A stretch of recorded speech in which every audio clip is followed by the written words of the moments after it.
សុំថតមួយឈរឲ្យនឹងគុំធ្វើខឹងភ្នែកសំឡឹងទៅឆ្ងាយថតទុកផ្សាយតិចកុំភ្លៀងឈប់សិនរូបនាងល្អពីចិត្តទុកបិទដបសៀងមិនងាយរករូបបានអបវរដូចជារូបនាងយកទៅបិទសៀងដឆាប់ខ្ញុំយល់ព្រមឲ្យថតហើយថតមកចុងហើយអាណិតសូមពីនិត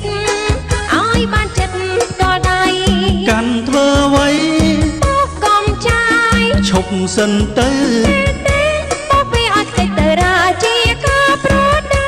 កុំឲ្យថតគេទៀតមានទៀតអត់ពួយអត់ផៅឬខ្ញុំយកទៅប្តឹងសុំកែវកុំខឹងលេងប៉ុណ្ណឹងឆាប់ខឹងម្លេះ